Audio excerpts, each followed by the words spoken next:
the album that I choose first is Dissection, Storm of the Light's Bane. Let's fucking Uh, go. yeah, I know folks have been waiting around for this one. Let's go home. So, yeah, I mean, what can I say about. I'm going to break Faizan's other leg, man. I'm sorry, but yeah. Go on. Just kidding. Yeah, Sorry. Go on. yeah, I mean, Actually, everything's been went. before, right? Personally, from me, maybe that's where I begin. Uh, you know, the album came to me at a phase in life where I was just breaking away from, whatever your typical traditional metalhead gateway path bands are, right? You've identified your heavy metal, thrash metal,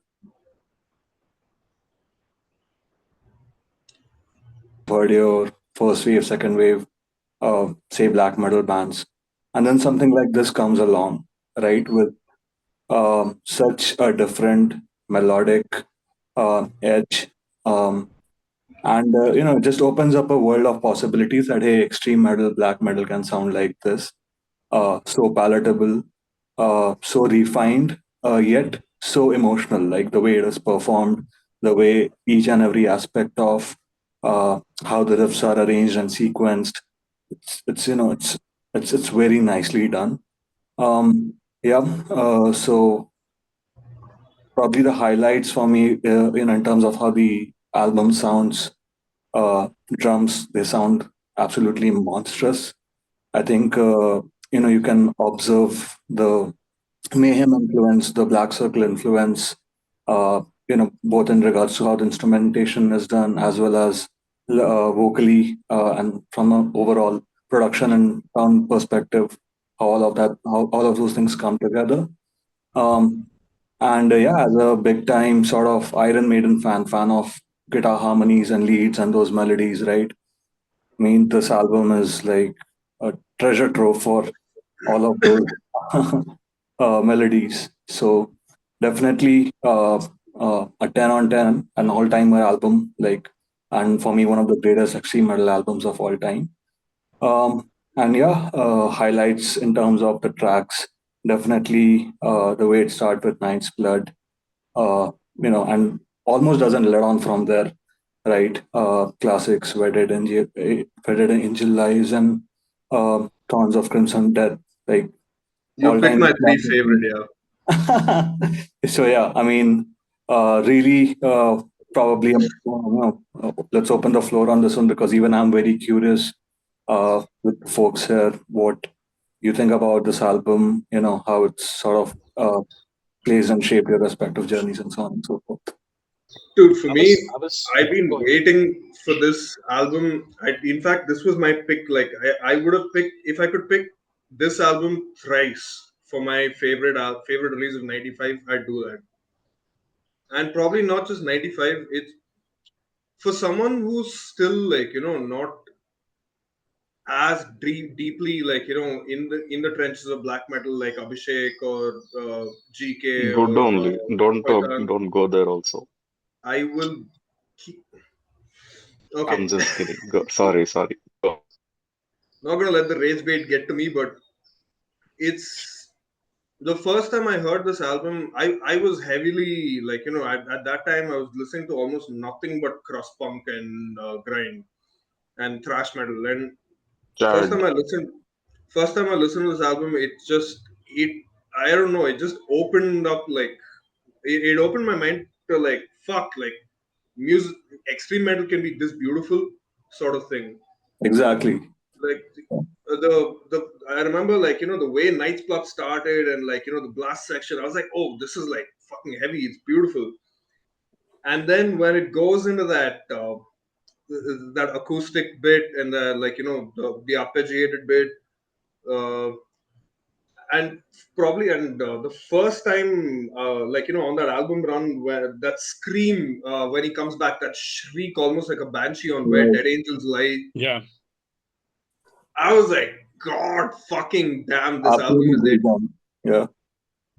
Yeah. Yeah, it's, to me, I relate this with my, probably my favorite video game of all time, Dark Souls 3. Like because I just like, it's perfect. Like I could like play Dark Souls 3 while listening to this album on repeat. So it's like that. Yeah, it's just if for coming from a grind guy, it's to me it's the perfect black metal album. I discovered this when I was 14 years old. There is a market in Shillong, um, and I had gone there to with my dad to shop for bihu, and we used to do this since I was like 6, 7 years old. And every year, and the thing was that every year we used to go. The fact that I'm accompanying him, he used to buy me whatever I wanted. And when I was like 11 to 11 years old, I started getting into 11, 12 years old. I started getting into this kind of music. And the first thing which I saw about was the great fucking art, and based on that art, I just wanted that album. And my dad just turned around. I'm a 14-year-old. What the fuck do I know? So he turned around. He saw the lyrics and, or rather, the names, and he was like, "What the fuck is this shit?" But luckily, I got the album. And for me, at that time, I Yeah, was that's smart. getting into fucking Metallica and stuff. I was like balls deep into like the first four albums and stuff. This was the album which bridged me from Metallica and the likes to the more Yeah, extreme side of things. exactly. So Yeah. for me, this album means a lot because for me, like I in the same year I discovered Bathory, Immortal, and shit like that. But but Dissection for me is just it amazes, and most amazing part to me is he was a teenager when he wrote this. The first two albums was written by John when he was fucking 40 or like fucking 16 or 17 years old. There, every note, I know Rakshit spoke about this, but every note on that album has such purpose. There are no filler songs. In fact, the entire discography of Dissection, and it's amazing that the entire fucking discography has no fillers. It's just killers, and it's wild that he went out the way he did because John Monodwait, in my opinion, had a lot to give to the world, and it's unfortunate. But three albums of bangers, and Storm in the Lifespan, even when we are dead and gone, this album will not only stand the test of time, it is a milestone. It's a measuring stick. You know, you are recording a melodic death black metal or a black metal album. Is it as good as Storms on the Lifespan? Right. It is that fucking good. It's perfection. It's absolutely I perfection. mean, And my gateway to metal was Iron Maiden primarily for the exactly. reason because of the harmonies. And you know which black metal band does harmonies as perfectly as Iron Maiden? Mhm. Yeah, It's exactly. Not Dissection. dissection. I mean, there are 10%. many bands who does a lot of harmonies, but when you find out yourself singing out those harmonies when you are alone, that's where it is. I mean, that's what Iron Maiden also did for me. Exactly. Yeah. Dissection, and it's not again about the harmonies. Also, you have got harmonies, and there are parts which are fucking nightmarish. Like those parts are so evil, so nefarious, but still at the same time so beautiful. Like you could imagine listening to those music in a dark night with no moon in the middle of a jungle in some cold ass area, something I like that. frigid So landscapes. these different, yeah, I mean there are a lot of emotions, even though it's very nefarious black metal, but still it has got a lot of emotions which I think all of us dissection fans really, really relate to. Which I mean, and this particular aspect, there are a lot of black metal bands we listen to. Exactly this particular aspect, I don't think there's another black metal band which possesses the recall value, the humming value, the chorus and stuff like that. And no other So band that will way, as well. There's yeah, one of one. never in this life. No one of one. Sacrament. There'll be no other band like Dissection. Hey, somebody mute this Faizan, bro. Can somebody do that? Hey, let me talk. No opinion. Okay, sorry. You Yeah, guys yeah, finish. yeah. Yeah. Parliament बना के रख दिया podcast को. Anyway, The very But first moment, it's the from emotion, man. Like, the moment Rakappa said, I like this album, Faizan, I like, Nay, come back.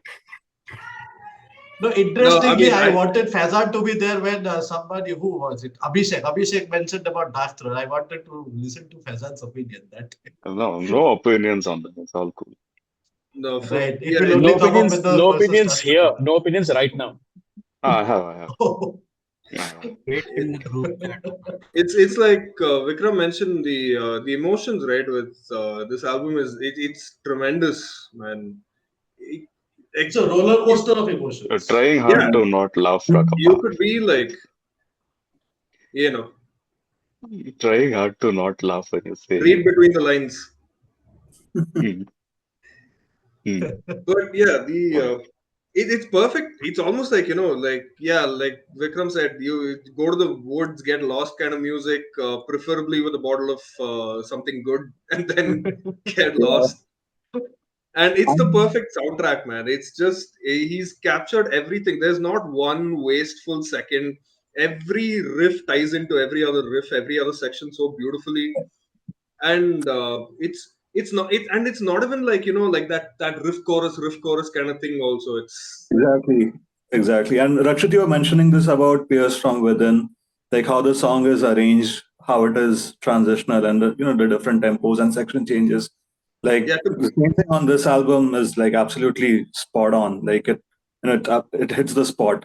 The Yeah, way it's done with the cleans and the harmonies and yeah, the riffs. So yeah. To me, that's a very important thing I look out for. In death metal and black metal at least, that you need to have that dynamic range in like an album. And yeah, man, I'm not going to say anything else about this album is fucking perfect. It's grand. It's perfect. It It doesn't is. need One anything else. small bit which I Another don't know. reason, Go yeah, ahead. Go ahead. yeah, Go, go ahead, go, go Abhishek. for it. Go for it. Go for it.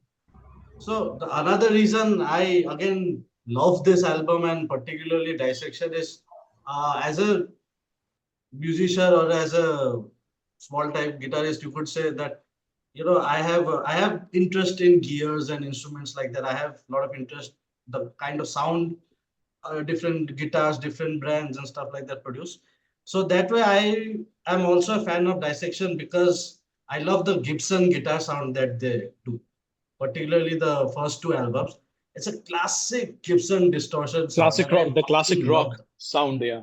Yeah, and with more girth, Yeah. because of Exactly. the FFE and That's stuff why like that. most of the grind bands rule Gibson SG Yeah, with Black because Sabbath. see, not Storm of the No, Lights I'm band, just but kidding. if you have heard Somberlane. Somberlane. Somberlane's intro, such a epic fucking intro, right. man, and that sound is so signature to Gibson guitars, and I love that, the sound it produced, and it complemented so well with black metal. I think John did it so perfectly in those times.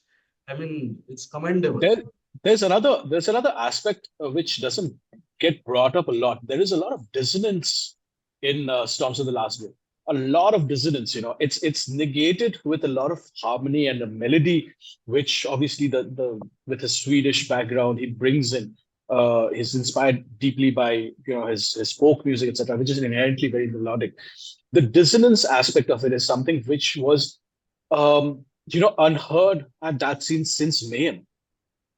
Everyone was doing what something like a Dark Throne or even an Emperor were doing, but that pure dissonance cutting through that fog, that was something which was unheard of at that point.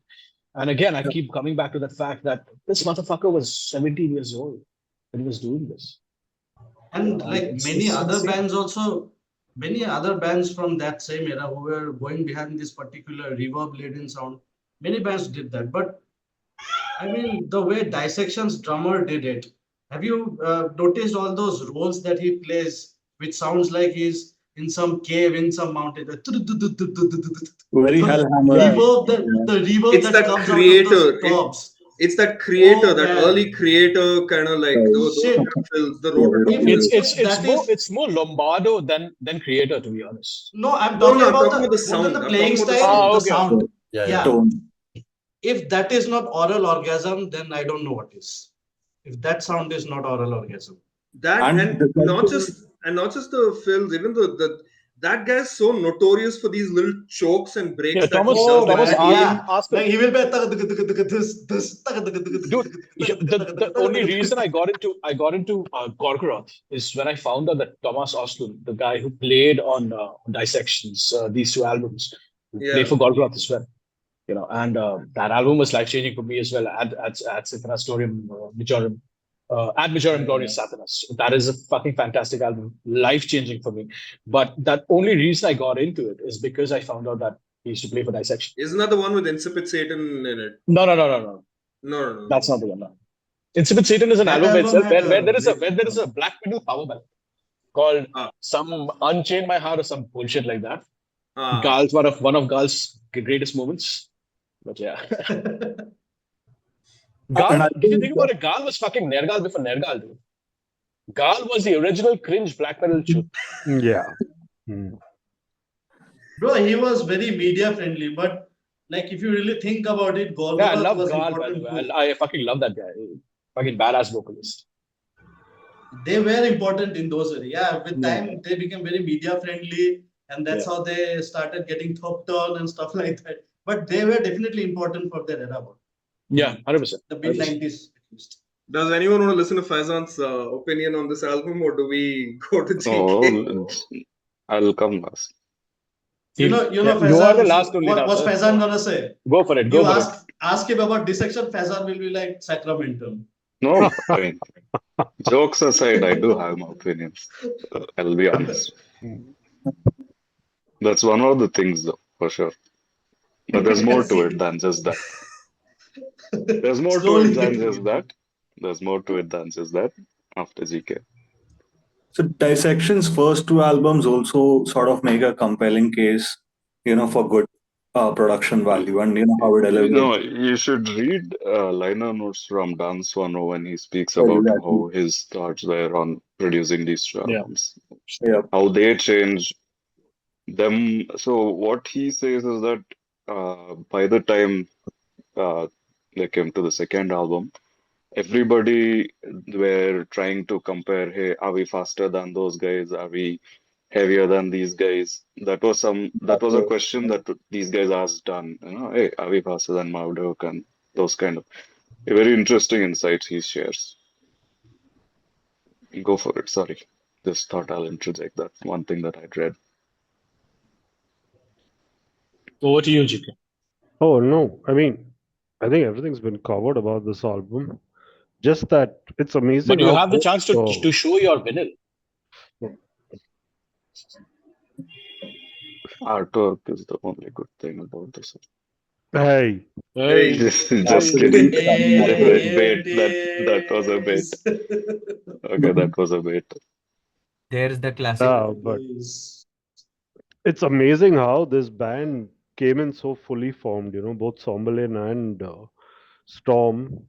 Like what Somberlin was, what 2 years before this, 93, Yeah, 93. and they don't just doesn't sound like a band that's on its debut or finding its feet. It's like already there.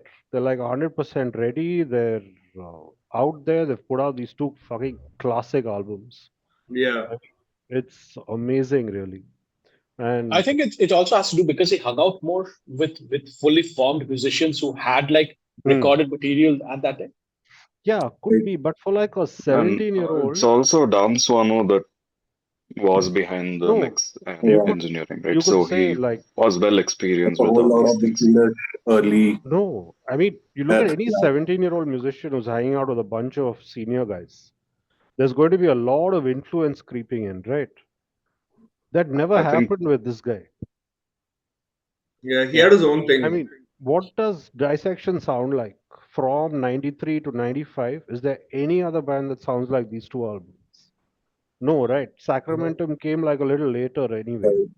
uh, 96, I think. their album, it was 96 released, but Huh, so that's their Dissection were situation was done by much then. like Exodus, where it was ready, but for some reason they could not release. That happened with them. And Yeah. But yeah, Sacramentum anyway. ripped off a lot of riffs from Dissection Oh, as well. Exactly. Exactly. okay, you're giving me my own taste of medicine. Okay, I'll come after Okay. GK. No, but my point is I'm that, just warming up. yeah, for me, like, it's amazing that such a young dude who was part of the scene just didn't get influenced by any of his peers or what had come before, created these two classics, and then just fucked off to do whatever else. I'm not a huge fan of Rain Chaos, but these two albums are fucking amazing. Yeah.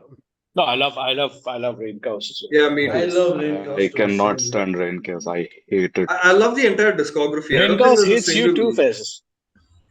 No, Rain I Chaos took me. good. For me, it Good. started with Rain Chaos. Then I hated it. Then I came back to love it again. Dude, Vikram, That was don't you actually think? my situation with Death. I've had my love and hate moments with Death, starting with I like it, I don't like it, I like it. It's Uh, Rain Chaos has got such a rock and rolly like feel to it almost in yeah. Mm. certain parts, like Because it's black a and death roll. metal. It's essentially a death metal album, not a collection. I It is, mean, yeah.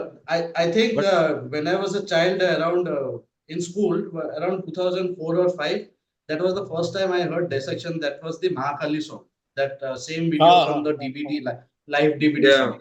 I think that was So, and the another first song song for from many. Rain Chaos, yeah, for many of us. And another song from the same album only, Starless Aeon, I think. Starless Starless Aeon, I Neon. had. Yeah.